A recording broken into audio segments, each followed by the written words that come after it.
The University of Florida has its fair share of crimes from time to time. One of the widely known ones was the co-ed murders, with Danny Rolling being the perpetrator. And today, we bring you the gruesome story of the Gainesville Ripper, the horrific killer from Shreveport. 5 murders in 3 days? In 1990, Sonja Larson and Christina "Christy" Powell, newly enrolled at the University of Florida, were eagerly embarking on the next chapter of their lives. They became roommates and secured an off-campus apartment in the Williamsburg Apartments complex. Although Ada Larson, who was Sonja's mother, wouldn't want her daughter living off campus, dormitories were at total capacity. Some days after moving in, both families could not reach the young women. Ada Larson recalled they had no way of reaching her. The phone hadn't been installed yet. Finally, the Powells, who lived closer, went over there. On August 26, 1990, Powell's parents reached the apartment and knocked on the door. Receiving no response, they sought assistance from the maintenance worker at the apartment complex. In recorded police audio, the worker requested police accompaniment at the behest of his manager. Betty Kernut, the complex manager, noted that she stood behind the worker while he forcibly opened the door, revealing a police officer behind her. Entering the apartment, they found a young lady on the bed. It was like a scene from a horror movie. They discovered Powell dead on the apartment's first floor. Powell had suffered rape, multiple stabbings, and mutilation. Sonja Larson's body was found on the second floor on her waterbed, bearing stab wounds in her arms and torso. The authorities noticed that Sonja Larson's body was posed in a very unusual way. All her clothes had been taken off, and she was lying on the bed with her feet on the floor and her hair fanned out. Following the murders, investigators uncovered unusual details at the crime scene. The detectives revealed the suspect had broken in using a screwdriver on the door jamb. Additionally, one victim was discovered with soap on her body, and duct tape had been used on both victims but was later removed.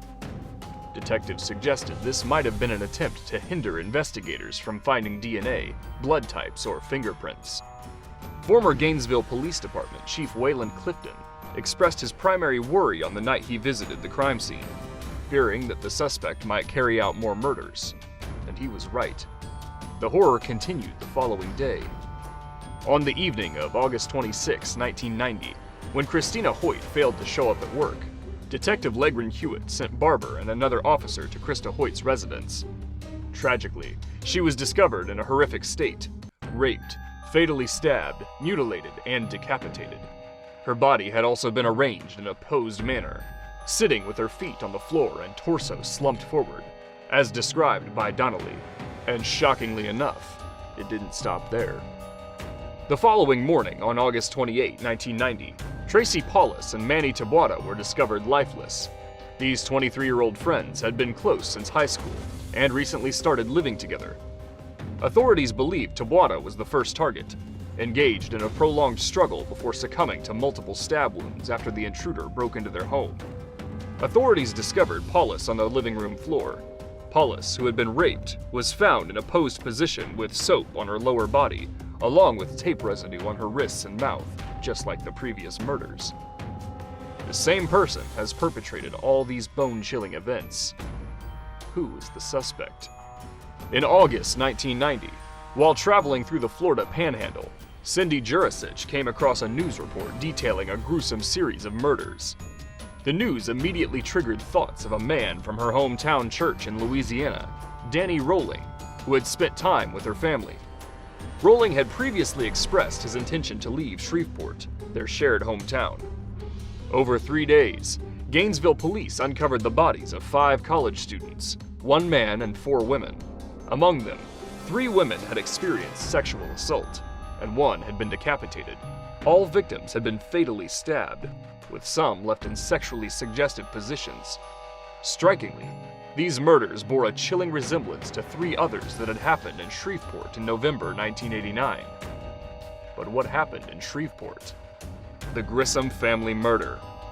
In November 1989, a neighbor observed a growing stack of newspapers and unmoved cars at one house across the street.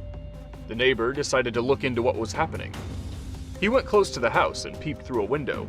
only to discover a gory scene, a pool of blood in the living room. The neighbor called the detectives, and when they arrived, they discovered even more gruesome scenes. In the living room, 8-year-old Sean Grissom was found in a position that looked like his hands were bound.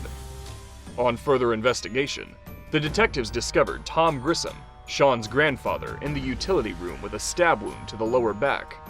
However, Tom's daughter, Julie Grissom, was in the bedroom, lying on her back with multiple stab wounds. During the crime scene examination, they discovered that Sean and Tom were fully clothed, whereas Julie was naked, her clothes removed and cut off. This detail suggested Julie might be the primary target in this tragic case. Multiple knife stabs? The males are fully clothed at the time of their death, but the female was naked and found in the bedroom raped? The crime scenes are quite similar. And that's why Cindy Jurisic, on hearing the University of Florida murder cases, couldn't help but connect it to what happened at Shreveport. And back to looking for the suspect. Cindy Jurisic thought of Danny Rolling on hearing the news about the murder in Florida. She mentioned remembering a disturbing conversation with Rolling. Rolling, a few months following the local murders, confided something deeply unsettling to her then husband, Stephen Dobbin. According to Jurisic, Dobbin disclosed that Rolling had admitted to having a problem, saying he likes to stick knives into people. Although it was initially hard to believe such a thing, she struggled to accept the possibility of Rolling's involvement in the Shreveport triple murders. However, haunted by news of the Gainesville murders, Jurisic eventually contacted the police in November 1990 and told them she had a feeling that Rolling could be linked to both cases. Meanwhile, law enforcement analyzed the bodily fluids of the Shreveport perpetrator and discovered that this individual also possessed type B blood, just like the one found in the cases in Florida. Describing the match to the Gainesville evidence as a significant breakthrough in the case, authorities were prompted to investigate further.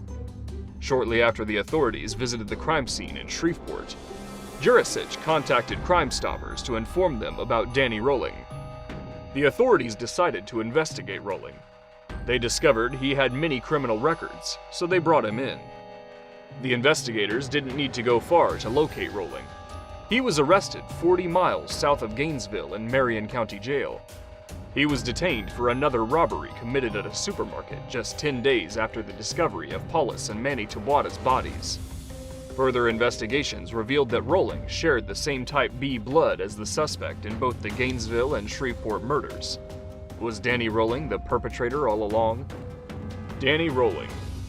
Danny Harold Rolling, aged 52, was born in Shreveport, Louisiana, and had a troubled upbringing. His mother was an alcoholic, and his father was abusive. He began committing crimes at an early age. Around the age of 9, Danny began wandering the streets, seeking refuge from his home life. While peering into the windows, he witnessed a family of 4 sharing dinner and started to imagine himself as part of their household, yearning for a sense of belonging. By the time he was a teenager, he had been arrested for burglary, theft, and assault. Struggling to fit in due to his peculiar behavior, he constantly searched for a place where he could feel accepted around normal people. One night, he stumbled upon a house where he saw a woman coming out from the shower, marking the first time he experienced sexual gratification. Intrigued, he returned to the same house the next night, finding excitement in the experience. This pattern signaled a progression from harmless incidents to the early stages of a troubling path to the notorious Gainesville Ripper. The end of the Gainesville Ripper. On November 15, 1991, Rolling faced charges of 5 counts of first-degree murder connected to the deaths of college students in Gainesville. He was subject to the death penalty. Before facing trial for the murders, Rolling was convicted of federal bank robbery charges, leading to his confinement in Florida State Prison. During his time there, he shared details of the murders with fellow inmate Bobby Lewis, who was on death row for a 1970s drug dealer killing. Lewis, in turn, documented the murder details in a 5-page letter, many of which were later confirmed by detectives as information only the perpetrator would know.